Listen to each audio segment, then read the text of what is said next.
The hospital room reeked of antiseptic, a biting smell that clawed at my nose as I lay there in a paper gown that crinkled with every shift. My head pounded out of sync, like a drum with a broken rhythm. My arm, weighed down by four, felt detached, as though it belonged to someone else. I kept my eyes on the ceiling tiles, counting their tiny pits to stop myself from screaming. How had I ended up here?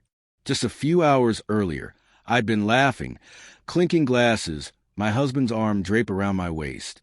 Now I was alone, my phone dead, my wedding ring catching the cold glow of fluorescent lights.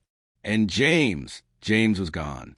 Not just absent, gone, vanished, leaving me with questions that burned deep in the throbbing in my skull. It began at the bar. A dim dive called the Rusty Anchor, heavy with cigarette smoke and the sound of jukebox wailing old Springsteen tunes. James had pushed for us to go, his voice lit with that boyish charm I'd fallen for 10 years ago. "Come on, Lena. Let's do something different," he'd said, hazel eyes glinting beneath our kitchen chandelier. I hesitated. Our daughter, Mia, was with my mom for the night. I'd imagined a quiet evening, takeout, Netflix, pajamas. But James's grin was infectious. I caved, slipping into a red dress I hadn't worn since before Mia was born. The bar was crowded. Bodies pressed shoulder to shoulder, the low roar of conversation blending with the clink of glasses. James guided me to a corner booth, his palm warm against my back. That's when I saw them, two strangers perched at the bar. The man had a chiseled jaw, his leather jacket scuffed at the elbows. The woman's dark hair spilled over an emerald blouse that shimmered beneath the neon glow. They weren't from here. In this small coastal town, I knew every face. These two stood out. Their laughter rang too loud, their glances too deliberate. "Lena, you okay?" James's voice snapped me back. He held a whiskey, his second already, his cheeks flushed. I nodded, but unease coiled in my stomach. The woman's gaze flicked to us, lingering on James a beat too long. I brushed it off. Paranoia, I told myself. After 10 years together, I trusted James. Didn't I? The night blurred. More drinks. James's hand on my thigh. The strangers weaving through the crowd. At some point, they came over. The man introduced himself as Ethan, his voice like gravel, smooth but rough at the edges. The woman, Claire, smiled too widely, teeth flashing like a predator's. They said they were road-tripping from Boston to Miami. "Just chasing freedom," Claire purred, her fingers grazing James's wrist as she reached for her drink. My stomach twisted, but James only laughed, easy and unbothered. Why wasn't he bothered?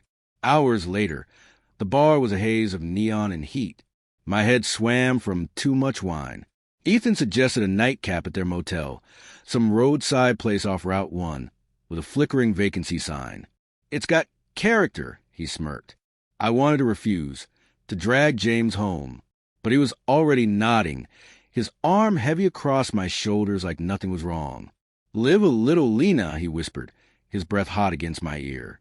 I swallowed my unease, chalking it up to alcohol, the late hour, the strangeness of the night. The motel room smelled of mildew and cheap air freshener. The carpet was stained beneath a single buzzing lamp. Claire poured vodka into plastic cups, her movements graceful but deliberate, like a dancer who knew every step. Ethan sprawled on the bed, boots still on, his stare peeling me open. James sat too close to Claire, their knees brushing as she handed him a drink. My heart thudded in warning, but I ignored it. "It's nothing," I told myself. "Just a night out. Just fun." But then Claire leaned in, whispering in James's ear, and his laugh came out too loud, too intimate. My vision blurred, not just from vodka. I stood unsteady, muttering that I needed air. Ethan followed me outside, his presence looming as I leaned against the motel's peeling wall, the ocean-salted breeze doing little to clear my head. "You don't look like you're having fun," he said, voice low, almost mocking. I shrugged, my tongue heavy, thoughts sluggish. Something was wrong. The world tilted, and I stumbled. When I woke, I was in the ER. A nurse adjusted my four, her face drawn with concern. "You're lucky," she said. "Your blood alcohol was off the charts. And there was something else. Some kind of sedative. Sedative. The word clawed through the fog. I hadn't taken anything, had I? My purse was gone. My phone dead. And James wasn't there. I called my mom from the hospital phone, my hands shaking. Mia was fine, asleep at her house. But James hadn't come home. I tried his cell. Straight to voicemail. Panic gripped my chest, sharp and cold. Had something happened to him? Was he hurt? I refused to let myself think beyond that. Not yet. When I was discharged, I took a cab home. The house was dark, air stale. James's keys weren't on the hook, his jacket gone.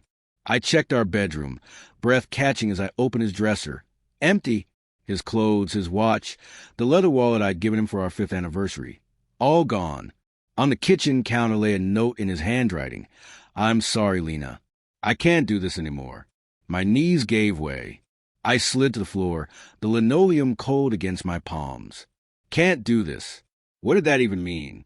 Sure, we'd fought about money, Mia's tantrums, the grind of daily life, but nothing catastrophic. Nothing to justify this. I replayed the night, searching for clues. Claire's hand on his wrist. His laugh too easy, too warm. The way he'd brushed off my unease, his eyes avoiding mine. Had he known them? Had this been planned? I drove to the motel, gripping the wheel so hard my knuckles whitened. The vacancy sign still flickered, but the room was empty. The bed unmade, a single plastic cup on a nightstand. The clerk, a bored teenager with acne scars, said they checked out at dawn. No forwarding address. No names. Just cash and fake ID. Back home, I scoured our life for answers. Bank statements show withdrawals I'd missed. Hundreds, then thousands, siphoned over months. His laptop, left behind, contained emails to an address I didn't recognize. Cryptic messages about new starts and clean breaks. My chest ached.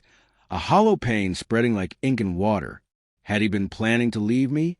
With her? With them? I called his brother, his friends, his boss. No one knew anything, or so they claimed. His boss mentioned James had been distracted lately, skipping meetings, leaving early. I wanted to scream, demand why no one had told me, but I didn't. I sat in the living room, Mia's toys scattered across the rug, and cried until my throat was raw. Days bled into weeks. The police found no trace of James, Ethan, or Claire. My mind spun with theories. Had they drugged me? Was it a con? Or had James fallen in love? With her, with a life I couldn't give him? I saw Claire smile in my dreams, her eyes mocking me. I heard James's laugh, now laced with betrayal. I told Mia he was on a trip, but her questions cut deeper each day. When's Daddy coming home? The twist came on a rainy Tuesday, a month later. A package arrived with no return address. Inside, a USB drive and a note, "You deserve to know." My hand shook as I plugged it into my laptop. A grainy video loaded. James in a motel room, not unlike the one we'd visited with Claire. Their laughter, their touches, the way he looked at her as he'd never looked at me. The timestamp was from 6 months ago. 6 months. He'd been lying for half a year, maybe longer. The video ended, but the note's words burned. You deserve to know. Know what? That my husband was a stranger. That I'd been blind. Trusting. Foolish. I wanted to hate him, but love clung stubbornly raw and ragged. I wanted to find him, demand answers. But all I had was an empty house and a daughter who couldn't understand. I still don't know why he left. Was it Claire? Was it us?